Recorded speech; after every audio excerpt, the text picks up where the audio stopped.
Production funding for Behind the Headlines is made possible in part by the WKNO Production Fund, the WKNO Endowment Fund, and by viewers like you. Thank you.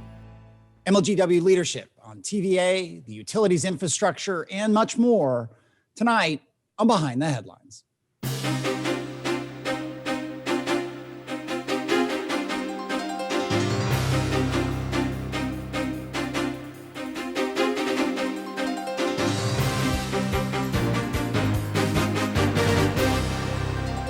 I'm Eric Barnes with the Daily Memphian, and thanks for joining us.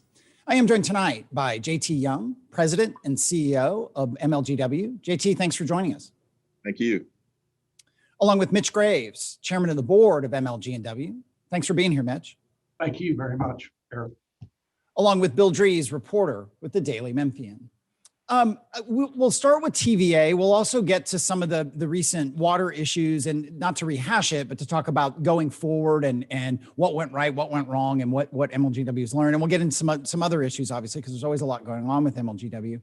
But the question, JT, first to you, that has been on the table here for what, time has lost all meaning in the pandemic, but it's a year plus, it seems, that there's been this heated discussion about MLGW looking for another source for electricity than TVA.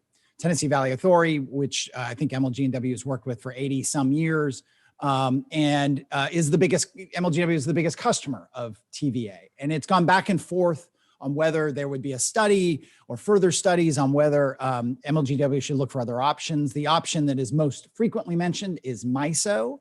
I forgot to write down the name of the acronym, but it's a cooperative, electric cooperative that serves much of the Midwest, is primarily based in Arkansas. So with that very quick setup to a very complicated issue, where do you stand, JT, in terms of the idea of, at the very least, getting bids, getting other options on the table than TVA, just so MLGW knows what all its options are? Yeah, great. Thanks, Eric. One of the things you may be aware of is that we have our board has asked us to put together a resolution, and we'll be presenting this to our board next week, that will do just that. You might recall back in the fall, we had a proposal that we received and from a company called GDS to actually go out to the market, look at opportunities or prices for other sources and the infrastructure that it would take to get that energy, that electricity to the MLGW service area. Our board approved that, the city council did not. And so for about the last 5 or 6 months or so, we've sort of been in a little bit of limbo.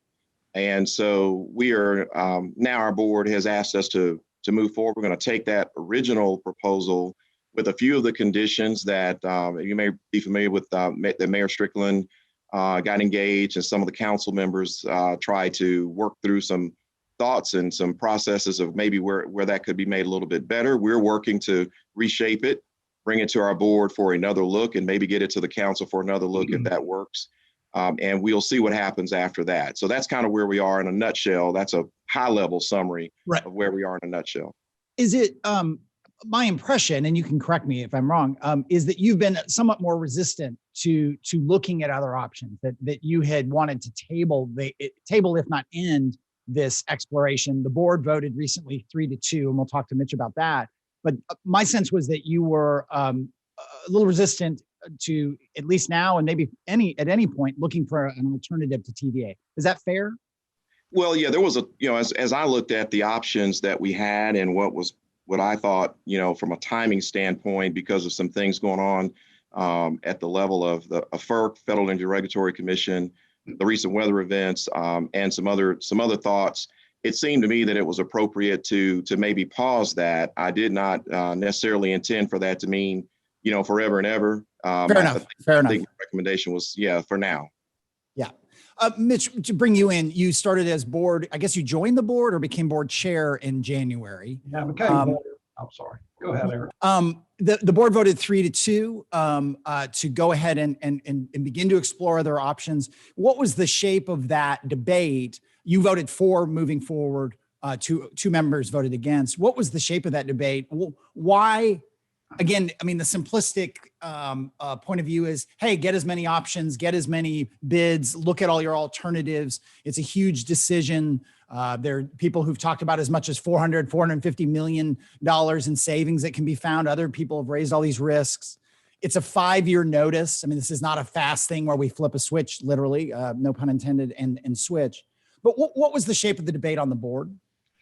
So Eric, one of the things, yeah, it's a 5-year notice to TVA, but longer term, whatever decision we end up making is probably going to be a 15 to 20 or maybe even 25-year decision. So the board wants to have all options, and the consensus of throughout all the board members, we want to compare apples to apples, and that's been difficult so far. And that's why the GDS piece was important, that we bring in a third party. That did go to the council and was rejected. And so, as JT just mentioned, we've been sort of on stall for 4, 5, 6 months since that went to the city council. The vote the other day, I can tell you again, what we ended up being unanimous on was to send a new resolution back to the city council. But there were, so the board was split. There was some who felt like no matter what we do, the council's going to reject it. We've done our best, and let's just keep moving forward. And then the other half of the other 2 members besides myself felt like, well, let's get all the answers in and then make a decision. And let's send something back to the council, ask for their approval, and that's where we are today. We've got a specially called board meeting in the next few days for JT to present another resolution to us that, if approved, will be taken to the council's next meeting. All right, let me go to Bill. JT, this sounds like it's not an exact copy of the earlier resolution, and Mayor Strickland has talked about his office being involved primarily as what he has described as maybe a kind of mediator between the board and the council. Is that what you envision in this new resolution that your board's going to vote on? Yeah, as I remember from the last council committee meeting where the council meeting where that was shared, that was certainly his intent. And the mayor and I have had some conversations. Definitely appreciate the engagement and trying to make sure that there are some things that can be brought to the table to resolve any differences. But I think this resolution that we're putting together, we're trying to maintain the spirit of what was intended in the updated resolution brought to the council last week. And we're trying to make sure that we don't ignore those issues, but that we bring that to keep the council engaged and involved, keep them updated, and just make sure that we're going through the process in as open a manner as we can, which is what we tried to do from the very, very beginning. So we're trying to make sure that we mirror as best we can. There was a healthy debate, I think, or discussion at the council last week regarding some of those additional conditions that were inserted, proposed. And so we're trying to take that into consideration as we move forward. So a lot of moving parts, but we're going to do our best to bring something that everyone can agree on. Mm-hmm. Mitch, to people who haven't sat in on the meetings or been in the meetings, this all sounds pretty simple, but the truth is, while Memphis Light, Gas and Water is a city-owned utility, it has its own board. And the way that things work is that the board approves something or does not approve something. If it approves a resolution like this, let's say, it then goes to the city council. So was there a question here about who goes first, the council or the board? No, I don't think so. We understand that based on the charter of MLG&W, the board has a governance authority for this, and it needs to come through us first and then been taken to the city council for a vote on that.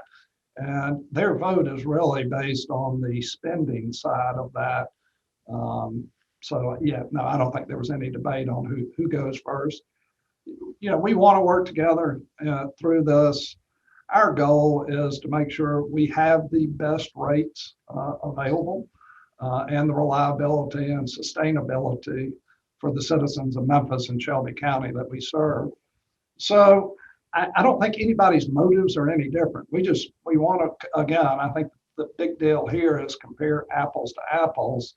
And it's just not a rate. It's just not like you or I going out to shop for a new Honda Accord and going to two different lots and getting what those rates are. In this deal, we've got to figure out how do we get, if we go with somebody else, how does the electricity get to us through the transmission, which there are questions there about TVA, and JT mentioned that earlier with FERC and them approving TVA to do that. And then if we go to the MISO option, we've also got to begin to think about power generation, which is a requirement of that. So it's not just as simple as getting two different prices. And I can tell you the board will not make any move to turn the contract with TVA until we have a full picture of all the expenses related to this. So we've got a while to go on this, but again, I think the board believes let's move on through the process and let's get GDS on board and start moving in the direction of getting some answers.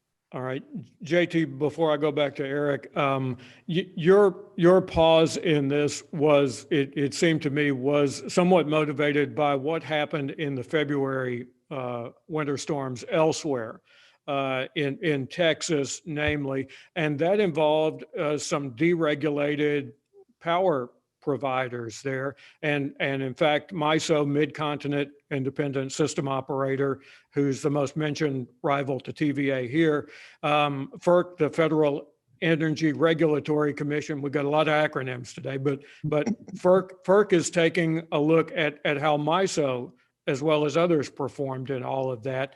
Can we get answers to those questions about price spikes and blackouts in Texas? Can you get assurances on that or answers to that while this RFP process is underway here? It's a great question, and I don't know that we can, because we're dependent upon the regulatory authorities that are doing the investigations and the evaluation. So it's their timing, not ours. And so one of the things that we have to be mindful of, and our board has to be mindful of, is that as we move through this process, this is part of what was a consideration of mine. As Mitch said, this is not a real simple thing to do. And as you think about what did happen in the weather events, which was part of my reasoning, the marketplace of MISO, everybody needs to remember, MISO is not a TVA. So MISO is an independent system operator. It is a marketplace. And so MISO was not developed or designed for MLGW's load. TVA designed its system for our load, and I don't want to go too far down that path, but I will say that doesn't mean that we could not take service from MISO. It just means that the conditions upon which we would do so necessitate things like you heard Mitch talk about, things like building local generation. MISO came to the city council more than once, and they did an assessment and an evaluation, and they have indicated that we would need to have local generation. And that's mainly for stability of voltage and other things, but also to hedge against price spikes if that, when things like last month happened. So electricity delivery, generation, transmission, and delivery is not a simple thing. And so when we think about making this kind of transition, the events that happen in those marketplaces is significant, because what we don't want to have, no contract can deliver electrons.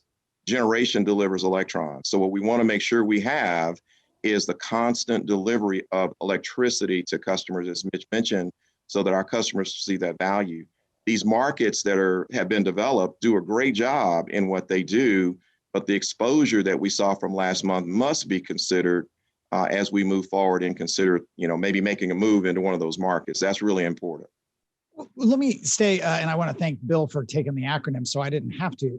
But let's stay with the TVA offer for a second. And the last time we had Jeff Lyash, the head of TVA, on the show, and I think it was reported that he was talking about some offers. I mean, the deal is being made. I mean, very clearly. So what TVA had talked about, and I think this was in the fall, was $20 million a year in savings, another $15 million a year in additional savings through efficiencies, potential help with power generation, which could be solar, more economic incentives for businesses and business relocation, and TVA is already a big player in that. And then they talked about cleaning up the old Allen plant, the old the coal plant that's been replaced by the natural gas plant, both of which are owned by TVA, unless I'm screwing that up. So it's quite a big bag of tricks, right? And maybe I'll go to you, Mitch. You know, are those, as you sit there in the board chair seat, you talk about this being yeah, we had a 5 years notice, but it's a 20 to 30 year decision. Are those incentives attractive? Those pieces of the offer attractive, and have they changed at all as this conversation has gone along with TVA? Sure. No doubt Jeff and the TVA team have laid out additional items that, whether it's jobs here in this community, economic support for businesses coming into the community, additional savings, all those definitely come into the decision making. And some of that is stuff that others can't offer. You know, it's the incumbent who's already here and has a plant here in Memphis and a footprint and economic development in the state of Tennessee, works with our Chamber of Commerce, and the others don't have that. And so that no doubt will enter into our final decision making, all things being equal. You know, if the prices were a little bit of difference, then you move to reliability, to the additional incentives. So those will go into the decision making, but again, it's not something that the others can offer. So it's a one of a kind sort of deal. Let's go, I'll segue, and Bill may come back to some of the questions about TVA, but I want to kind of use this as a segue, JT, to talk about infrastructure and MLGW's infrastructure. I think right after you got the job a couple of years ago, you were on the show and you were advocating for a rate increase to begin to address capital improvement issues, infrastructure issues with the MLGW system. And we should just clarify, I know we're saying it, but just to be clear, TVA only provides electricity to MLGW. You get natural gas from other sources. Water comes from the aquifer. So this isn't just about TVA when we talk about the services that MLGW supplies. But you had advocated for a rate increase to, I think it was $1 billion capital campaign. You can correct me on that. You didn't quite get the rate increase, which has to go through City Council, that you wanted. With the water issues we had, and a little bit of electrical as well, but the water issues back in the storm in February were the ones most people noticed, where we had buildings downtown that were losing pressure. That causes a cascade of problems. We had the boil order for the whole city. We had just a bunch of infrastructure issues with water.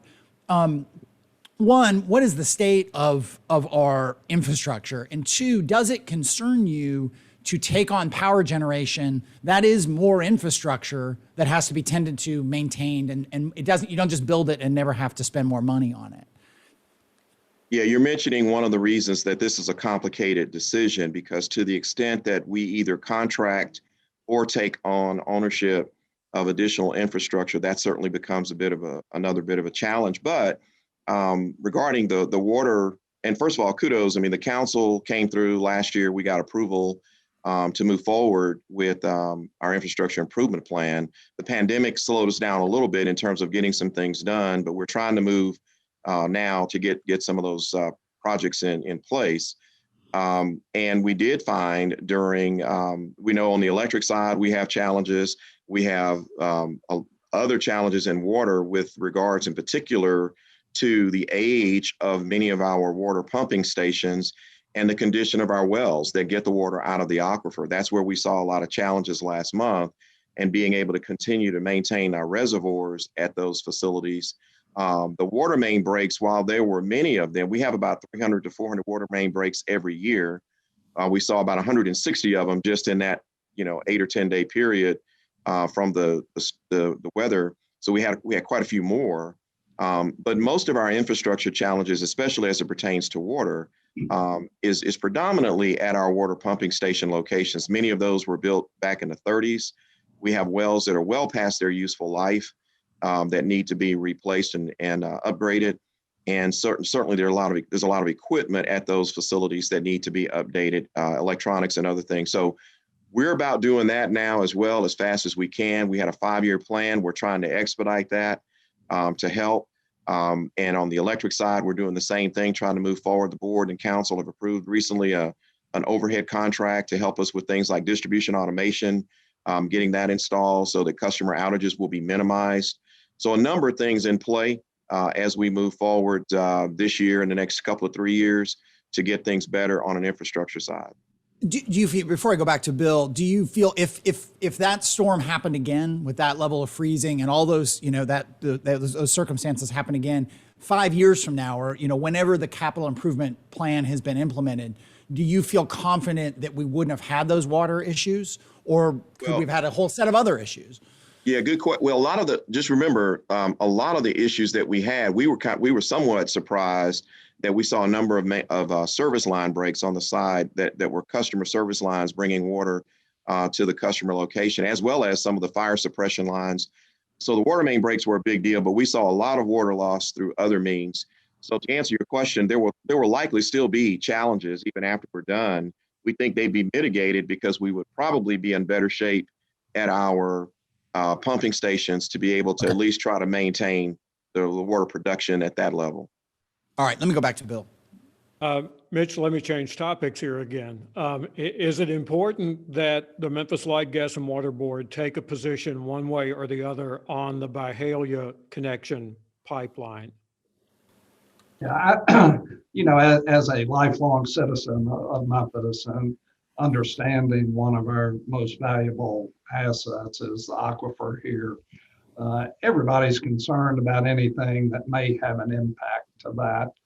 And we've gotten at the last probably 4 or 5 board meetings, numerous comments to the board about, we can't let this happen.